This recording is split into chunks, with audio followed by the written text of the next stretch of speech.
Hey,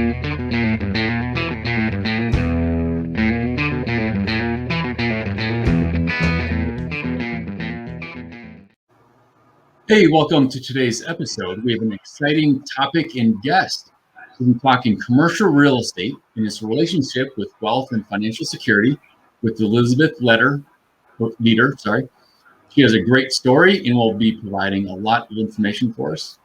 Welcome to the Double Dragons Wealth and Wellness webcast, where we talk about exciting topics and exciting guests, definitely more than me. That will revolve around various facets of building wealth, wellness, and financial security, and to live a better life with purpose. I'm your co-host, Shane Callahan, founder of Endurance Wealth Planning, where we focus on building wealth utilizing a modern financial planning process. And my co-host is Benjamin Martin. Welcome, Ben. Thank you. It's going to be an exciting one. I know we've got a fantastic guest today. I'm BK, Benjamin. I don't care what you call me. Just don't call me and tell me my loan is denied.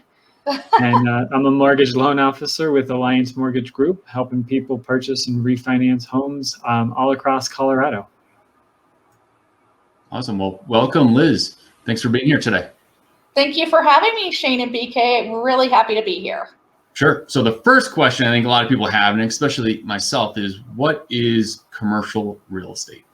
Oh my, commercial real estate is a lot of things. Commercial real estate, first of all, you can be an investor, a tenant, owner, user in a building, own land, so many things, and then so many asset classes. So really you're not dealing with a single family home. If you're dealing with multifamily properties, you're dealing with more than 6 units for it to be in the commercial real estate world. And then you're also dealing with industrial properties. You're dealing with retail properties. You're dealing with office properties. So it's really, and many more, it's really quite comprehensive, the whole commercial real estate world. And I feel like so many people think it's out of their reach, and it's not. Well, that's a good kind of segue into, how can someone use it to build wealth? Absolutely. If you're starting off to build wealth in commercial real estate, a great way is to possibly start investing in a smaller multifamily unit that is more affordable. And part of it, though, oftentimes you may have to have some investors go in with you. So create an LLC and you all can own it together and generate revenue. So for example, on a multifamily unit, let's say it's a little rundown, there's 6 units. This would be called a value add situation, where you purchase the unit and you see if it's not in great shape, the rents probably aren't at market rate. And so then you would want to put in a little investment to fix it up, which, there are ways to write that off on your taxes ultimately down the road, or have some tax ways to deal with that. And then you can have a great return, 4 to 5% typically, in lieu of going to a money market in your bank, where you may get 0.5% of a return, leaving your money sitting. So you can make this investment and start getting this great return every year on that investment. However, but one of the things, you probably want to start small if you're first time playing, managing a property. But another thing you could do is buy an office condo, for example, and lease it out to a company and have a return on that. And, and if that's a triple net lease, that would mean that the tenant would be paying for their taxes, their pro rata share of the taxes, insurance, and operating expenses of the space. So it's a great little situation, and really great ways to earn money. I love that. I kind of have a lean towards real estate as well myself. But one thing I did want to ask before we get too far down the rabbit hole, we'd also like to get to know you. So tell us a little bit about yourself and how you got into this. And I understand that you have a law degree as well. How does that all tie into this? Actually, I'm a licensed attorney still. I have an active law license here in the state of Colorado. But I was raised in North Carolina and came out here for my undergrad to CU Boulder with a major in journalism and media studies and a minor in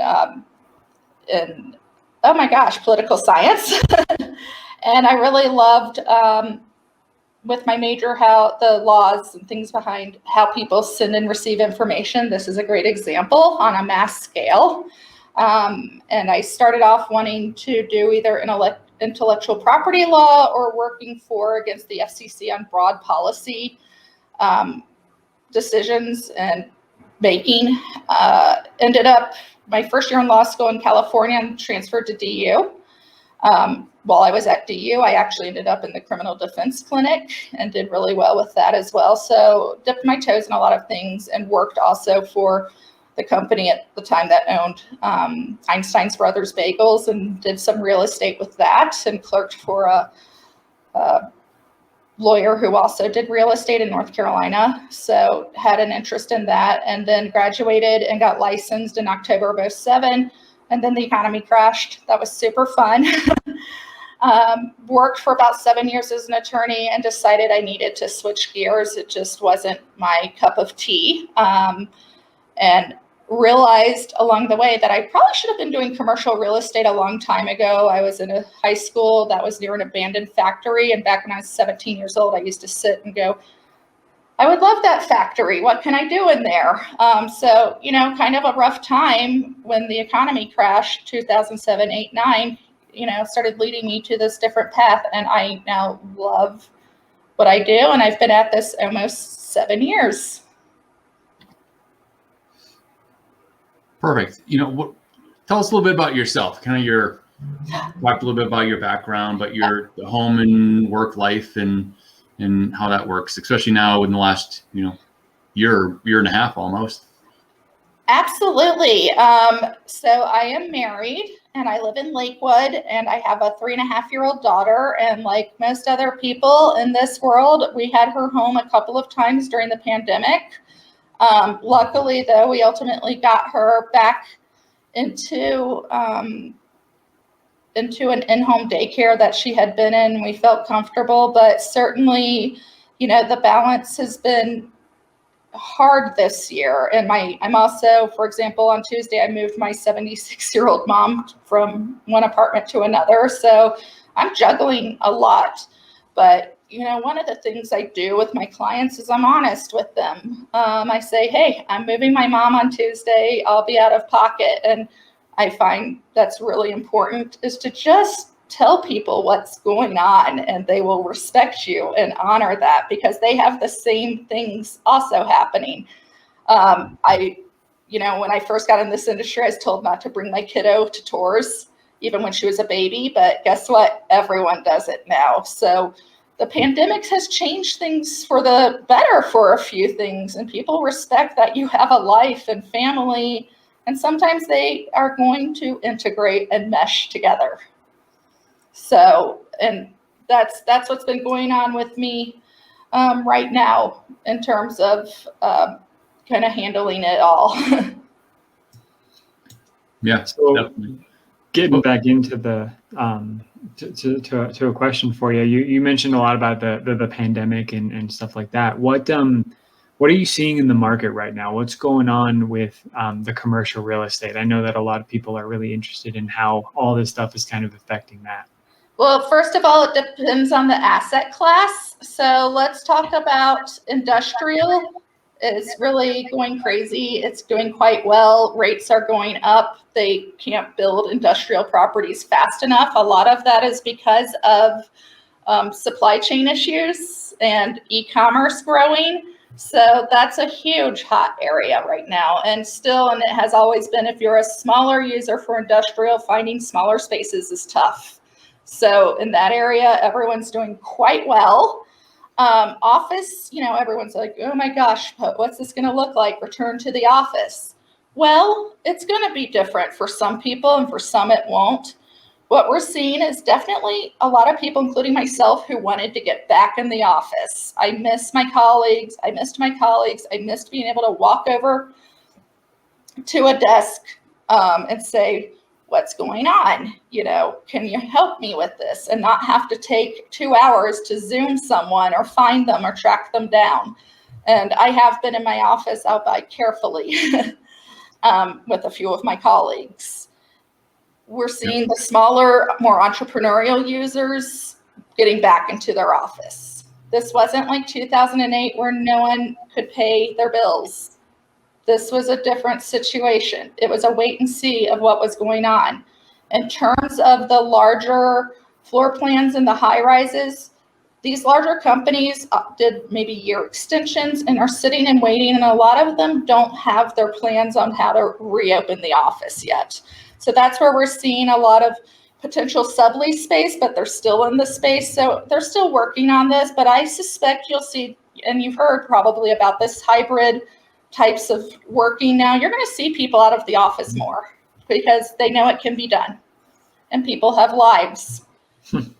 And you may see people, a change in the setup, alternating days with others, but people ultimately are going to go back in the office for most industries, in my opinion. So, and retail, smaller spaces are picking back up. I'm competing against multiple offers on a few spaces for tenants to get into. It's the larger big box spaces that are competing against Amazon that are struggling. Strip centers with, FedEx, nail shops, those are all going to be fine. So that's what you're seeing. Interesting. So you talked about the different asset classes. Can you explain what that is, what that looks like, and kind of what that means for the normal person? Yeah, so basically an asset class is the different type of properties you're dealing with. Industrial, office, retail, something called flex space, which kind of a mix of office and industrial. So when I'm talking about asset classes, that's what I'm talking about, those differences and the different types of properties. Do you work with certain ones? Do most commercial people work with, one or two? What does that look like? Yeah, a lot of people. So I started off as a buyer tenant rep in this industry. So I only represented people looking for space. When I switched to SBN, that was a switch for me into a full service brokerage. And now I also take listings on behalf of sellers who want to either sell their building or lease space. I do that now, but I do focus more on office and industrial. However, because of my start in this industry, I tend to have people coming to me for a multitude of different needs. So I do work in some retail. I've worked with multiple breweries, which is kind of quasi retail industrial use. I've worked with a nursery. I work with a lot of different users, and it's because of my background, and it's because of how I started off in the industry. And if there's something that I don't understand or that I'm not as proficient at, I typically will partner up with someone who really that is their focus, so I can give them the best service possible. Yeah. Now, with those, whether it's different asset classes or different pieces of the industry, can an individual that says maybe I'm not finding that rental house right now, is there opportunities for those type of people in the commercial space, or is it generally for larger companies to invest in? What are you seeing in there? It is, again, that would bring me back to something like, if it's just someone looking for a house to rent out, to possibly look at a smaller multifamily property instead of a one individual house, maybe 2 units, for example, or 3 units maybe in their budget, and start that way. Or again, a little office condo to get into there and start getting their feet wet. Now, if they want to go a little bigger, that's where maybe you want to have some investors with you. I had a client close on a space recently They are a food prep and delivery service in Denver, and with investors, which they were able to purchase this building and get into the real estate game. And I can tell you, since March, I'm pretty sure there's appreciation on their building already because of the hot market. They really did themselves a favor. Okay.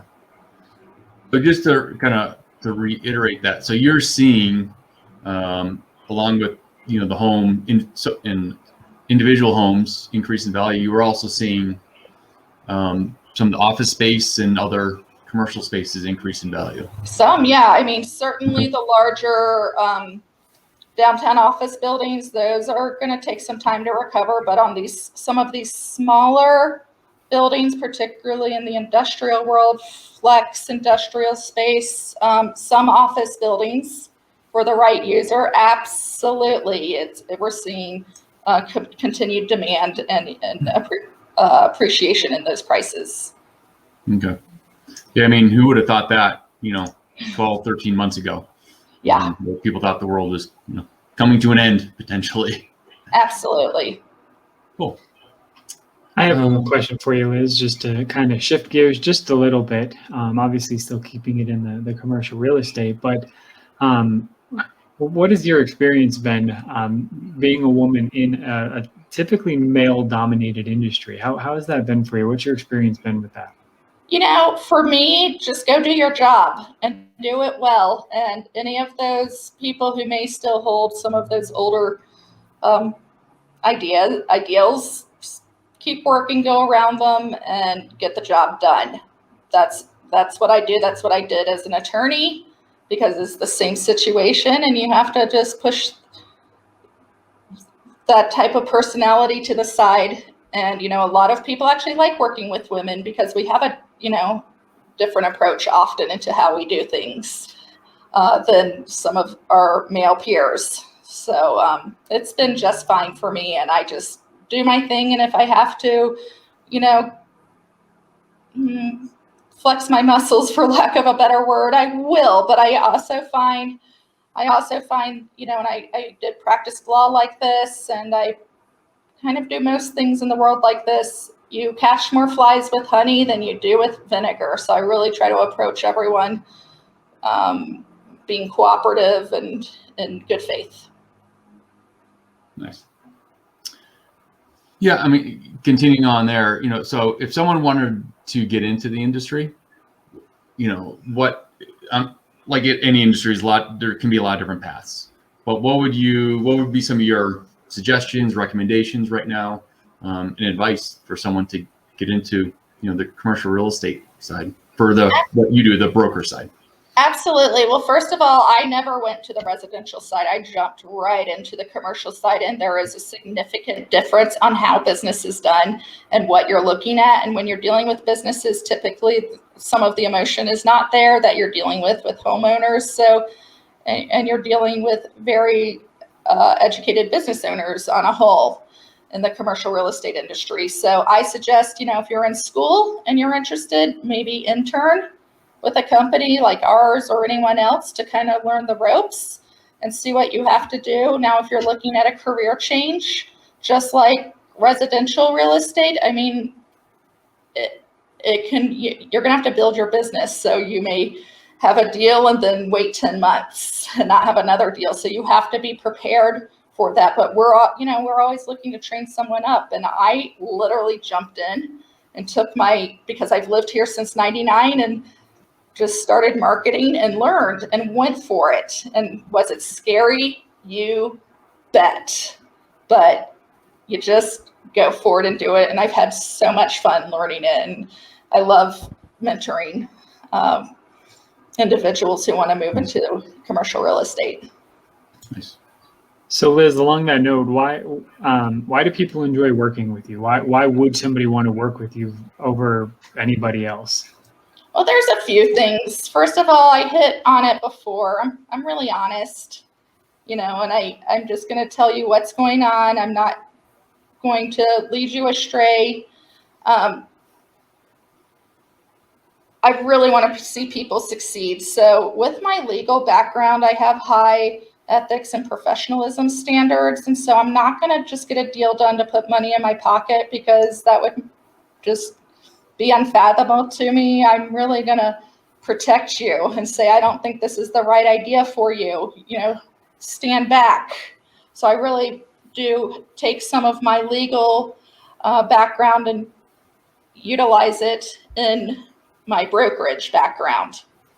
Also, I know tons of attorneys, and so I can read the legalese, and then I can work with them well and speak with them very cleverly about your situation. I'm going to try to make sure you are taking the proper steps to protect yourself. And also at SBN as a whole, this matches what we insist on doing as a company, of being ethical, professional, working with our clients, colleagues, and communities fairly, and really just giving my best service to you. And I'm going to pick up the phone.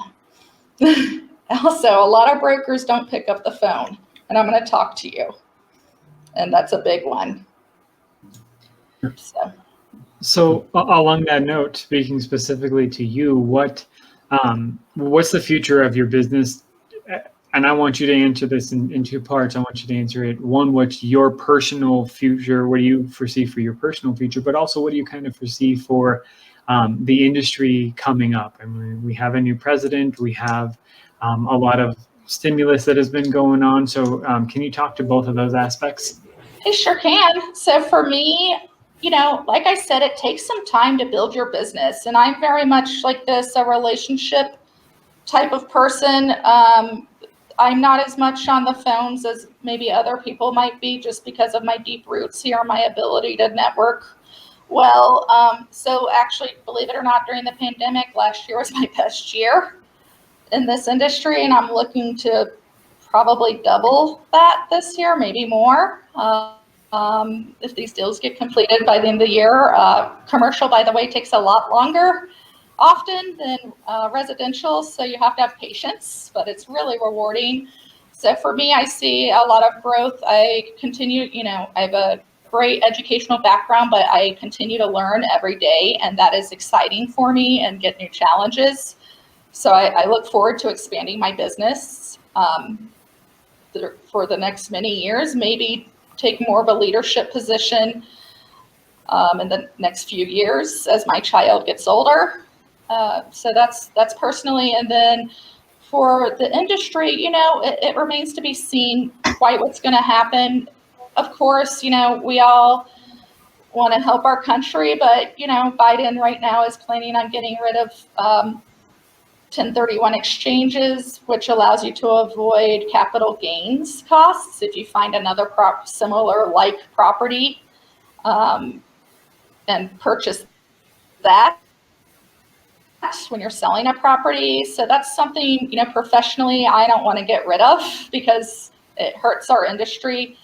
And then there's things like in Denver and Colorado where they're trying to do green buildings. Well, we all want to be green and help the environment, but let's meet in the middle, because what happens is if you put in too many of these types of laws that the building has to be this, the building has to be that, guess who it gets passed on to? It's costly, and the money is passed on to the tenants and everyone else. So that's something we need to balance and be careful of. But I see a strong future for the commercial real estate industry, and as it has in the past, and even this year, it's gonna survive. Absolutely. Well, thanks. BK, did you have any more questions? I just kind of wanted to bring this all just full circle, because what I think is really cool about this is how we're all able to help each other, how all of our industries kind of play off each other. I mean, you work with, you start working with me, you get a rental property, you take your rental income, you invest it with Shane, you get a little bit of a down payment coming up, you go to Liz, you buy a bigger property, and the snowball is starting to roll down the hill. And the whole time you're working with all of us. I mean, the people that we have on this webcast are people that are like-minded with us. They're people that share our passion for helping people. We wouldn't have somebody on that didn't share that passion for helping people. And you can tell that all of us are going to be that kind of almost hand holders throughout the entire transaction, where, COVID friendly hand holders, of course, but we're coming alongside of you, and we're all going to be that person that, takes care of you, not just from once the transaction closes, but years and years after that, as you continue to grow and expand. And I know Shane is absolutely fantastic at that. So I wanted to thank you, Liz, for the perspective that you offered and how you were able to just kind of tie it all in together, because ultimately this webcast is about health, wealth, and wellness, your mental wellness, all the other different pieces. And you did a fantastic job at just kind of tying that all together. So I wanted to thank you for that. And thank you so much for having me on the webcast. I'm really appreciative and looking forward to a great future for all of us. Yeah, thank you very much. This is great. I think everyone's going to get a lot of information. And if someone has a question for you, how can they reach you? What's the best way? Absolutely. A few ways. You're welcome to email me at liz.leder, LEDER, @sbn.com, or you're welcome to call me at 720-840-3960, and we will connect. Perfect. Well, just to close it out here, I am Shane Callahan, founder of Endurance Wealth Planning, where we focus on building wealth for younger families, high-tech employees, and small business owners, where we utilize a custom tactical investment strategy and create custom financial plans with actionable goals for you. And I am BK, again, Alliance Mortgage Group. Purchasing a home can be one of the largest, most complicated transactions most people ever endure, other than a commercial real estate, which is slightly more complicated. But I'm here to help you turn that nightmare into the American dream. So I am your local mortgage puzzle solver, and I am here to help, happy to do so. You can email me, bk@amglending.com. You can call me. My cell phone is 720-575-1999. And look forward to helping you guys. Perfect. Yep. And I didn't say my contact. You can endurancewealthplanning.com be the best place to get the email and phone numbers, and check out our other videos for more great information. Thanks, everyone. Bye. Thank you. Thank you.